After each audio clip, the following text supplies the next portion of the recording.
कृष्णाय वासुदेवाय देवकीनन्दनाय च नन्दगोपकुमाराय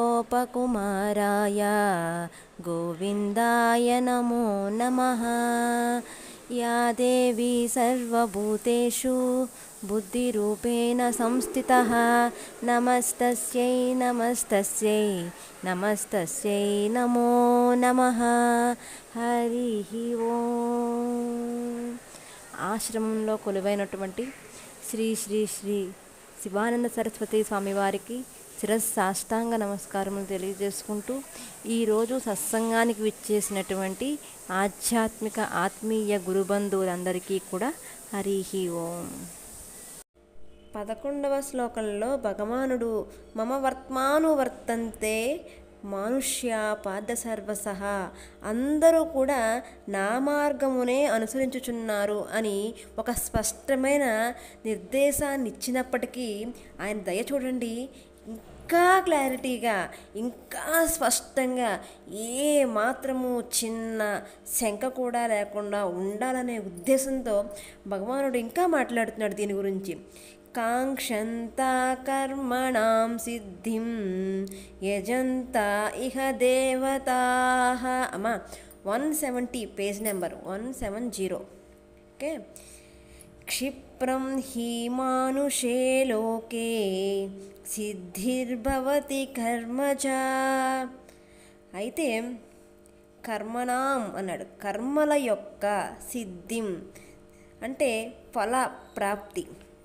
అంటే కర్మలు ఏ మనిషి అయినా దేనికోసం చేస్తాడు? ఏదో ఫలాన్ని ఆశించే కదా. అంటే ఫలసిద్ధి ప్రాప్తి కాంక్షంతా కోరుకునేవారు ఇహ ఈ లోకంలో. స్పష్టంగా ఈ లోకం అని ఎందుకు అంటున్నాడంటే ఇది కర్మభూమి.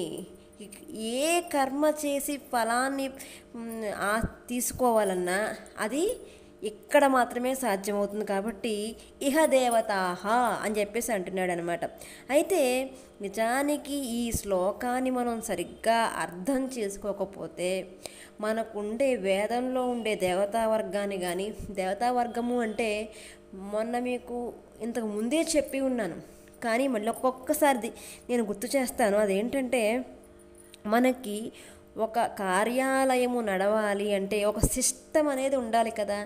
అదేవిధంగా ఈ ప్రపంచం అనే కార్యాలయము నడవాలి అంటే ఒక దేవతా వర్గము భగవంతుడు ఏర్పాటు చేశాడు.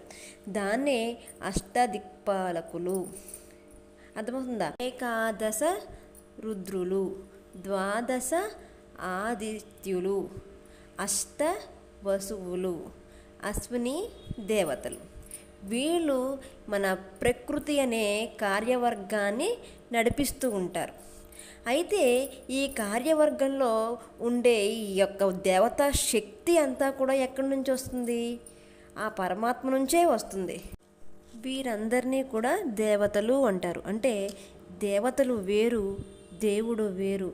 ఈ యొక్క స్పష్టత మనకెప్పుడూ ఉండాలి.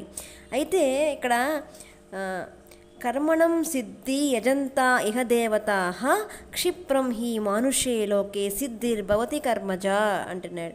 అంటే మానుషే లోకే అంటే ఈ భూప్రపంచంలో, ఈ భూమి మీద మనుషులు ఎవరైతే ఉంటారో వాళ్ళు క్షిప్రం అంటే శీఘ్రముగా ఈ కర్మ వల్ల వచ్చే ప్రతిఫలం ఏదైతే ఉందో దాన్ని ఆశించి కర్మలు చేస్తూ ఉంటారు అని చెప్పి అంటున్నారు. మీకు బాగా అర్థం కావాలంటే 7 శనివారాల వ్రతం, లేదంటే చాలామంది మనకి ఈ మధ్యన బాగా కనిపిస్తుంది ఏంటంటే కాకినాడ నుంచి కానీ పెద్దాపురం నుంచి కానీ కాలినడకన ఇన్ని రోజులని చెప్పి అనుకుని దివిలి వెంకటేశ్వర స్వామి గుడికి వెళ్ళడం. అంటే ఇవన్నీ తప్పండి అంటే తప్పని కాదు. అంటే మన కర్మ ఏదైతే ఉందో, మన భక్తి ఏదైతే ఉందో అది జ్ఞానస్థితికి వెళ్లకుండా కర్మ దగ్గరే ఆగిపోవడం అన్నమాట. మీకు బాగా అర్థం కావాలంటే మనకి భాగవతంలో కృష్ణ పరమాత్మ చేసిన లీల మనకి మీకు బాగా అర్థమవుతుంది. ఏంటంటే ఈ నందవ్రజంలో నందుడు ఇంకా పెద్దవాళ్ళందరూ కూడా ఏమనుకుంటారంటే ఈ మన ఏదైతే పశువులు ఉన్నాయో ఈ ఇవన్నీ కూడా సమృద్ధిగా ఉన్నాయంటే దానికి కారణము ఇంద్రుడు కురిపించే వర్షాల వల్ల ఇవన్నీ కూడా సమృద్ధిగా ఉన్నాయి, మనం ఆనందంగా ఉన్నాము.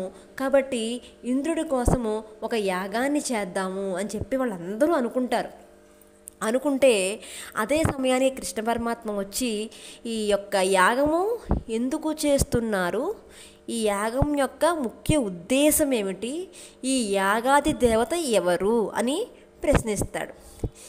ఒక చిన్న పిల్లవాడు ఈ పెద్దవాళ్ళందరినీ ఇటువంటి ప్రశ్న వేస్తే మనం అయితే ఏం సమాధానం చెప్తాం? వెళ్ళి ఆడుకో అంటావా? కానీ వాళ్ళు అలా అనలేదు. ఏమన్నారంటే వాళ్ళు చక్కగా సమాధానం చెప్పారు. ఈ యాగాధిష్టాన దేవత ఇంద్రుడు, ఈయన వల్ల వర్షాలు పడతాయి, వర్షాలు పడితే చక్కగా గడ్డి మొలకలు బాగా పెరుగుతాయి, అవి మన పశువులన్నీ కూడా గ్రాసాన్ని తింటాయి, తినడం వల్ల మనం వాళ్ళు చక్కగా పాలిస్తాయి, వాటి వల్ల మనం ఆనందంగా ఉంటున్నాము అని చెప్పారు. అప్పుడు కృష్ణ పరమాత్మ ఏమన్నాడంటే ఈ యొక్క ఇంద్రశక్తి ఏదైతే ఉందో అది సాక్షాత్ పరమాత్మ నుంచి వస్తుంది. కాబట్టి ఇంద్రుడు వర్షం కురిపించడం అనేది ఆయన యొక్క కర్తవ్యము, ధర్మము. కాబట్టి మీరు ఆ ఇంద్రుడికి ఏదైతే యాగం చేద్దామని అనుకుంటున్నారో అది చెయ్యొద్దు. మనం అందరం బతుకుతున్నది దేనివల్ల? ఆ గోవర్ధనగిరి వల్ల. ఆ గోవర్ధనగిరి వల్లనే ఈ యొక్క పశువులన్నీ కూడా సమృద్ధిగా ఉన్నాయి. కాబట్టి మనం గోవర్ధనగిరిని ఆశ్రయిద్దాము, దాన్ని మనం పూజిద్దాము అని చెప్పి కృష్ణ పరమాత్మ చెబుతాడు. దాని అంతటికీ కూడా ఈ పెద్దవాళ్ళందరూ సరే అని చెప్పి ఆ యొక్క గోవర్ధనగిరికి బయలుదేరి పూజ చేద్దామని ప్రయత్నం చేస్తూ ఉంటారు. చేస్తూ ఉండగా ఈ విషయం తెలిసిన ఇంద్రుడికి కోపం వచ్చి 7 పగళ్ళు 7 రాత్రులు పెద్ద రాళ్ల వర్షాన్ని కురిపిస్తే గోవర్ధనగిరిని చిటికిన వేలుతో స్వామి పైకెత్తి ఆ యొక్క నందవ్రజంలో ఉన్నటువంటి మనుషులే కాదు పశువుల్ని కూడా స్వామి గోపిక జనములందరినీ కూడా స్వామి రక్షించాడన్నమాట. ఈ కథ అందరికీ తెలిసినదే అయినా సరే ఇవాళ ఈ ఏకాదశి పుణ్యమా అని స్వామి మన నోట చెప్పించుకున్నాడు. ఇదే మహద్భాగ్యంగా, ఇదే అమృతతుల్యంగా మనం భావన చెయ్యాలి. భావన మాత్ర సంతుష్ట. ఏదైతే ఈ లీల మనం అనుకోకుండా చెప్పుకున్నామో ఈ లీలతో పరమానందానుభూతిని పొందితే అదే కదా జ్ఞానం అంటే కదా. అయితే సరే, మనం ఇంకా ముందుకెళ్ళే ప్రయత్నం చేద్దాం. ఇక్కడే భగవానుడి యొక్క చెప్పే రహస్యాన్ని మనం పట్టుకోవాలి. ఇక్కడ భగవానుడు ఇంద్రయాగాన్ని వద్దు అంటే అర్థం ఏంటంటే యాగము చేయడం వల్ల వచ్చేది ఏమిటి? ఫలము వల్ల ఆనందపడేవేమిటి? ఇంద్రియాలు కదా.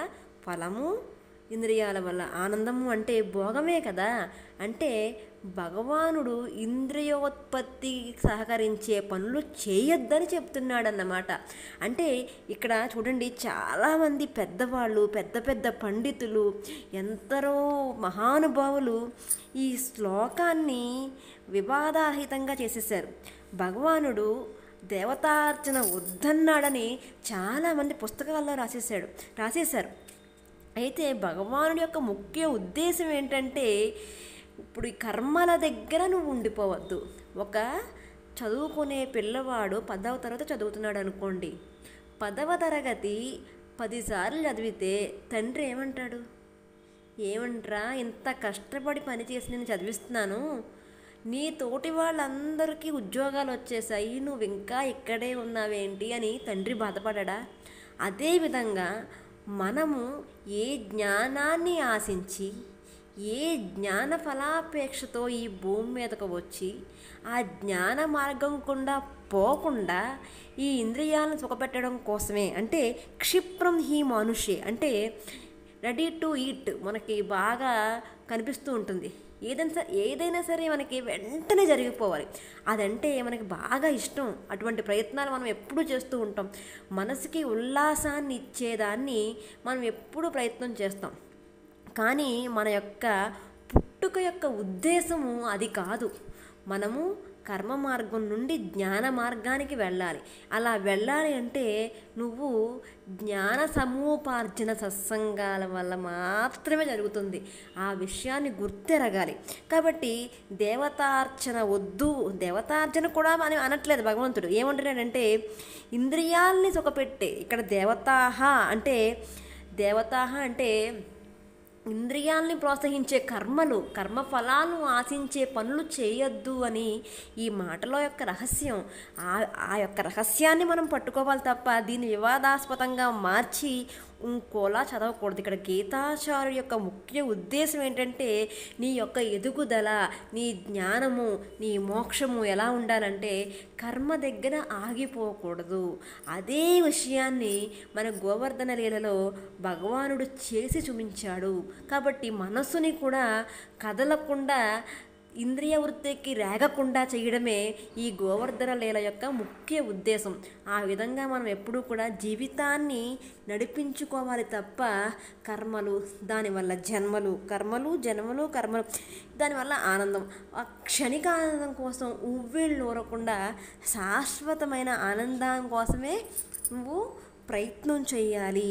కాబట్టి భగవానుడు ఇక్కడ ఏమంటున్నాడంటే కర్మల యొక్క ఫలప్రాప్తిని ఆపేక్షించుచు లిప్రపాయమైనటువంటి దేవతా ఆరాధనను చెయ్యొద్దు, అది నీకు శ్రేయస్కరము కాదు అని భగవానుడు చెప్తున్నాడు అన్నమాట.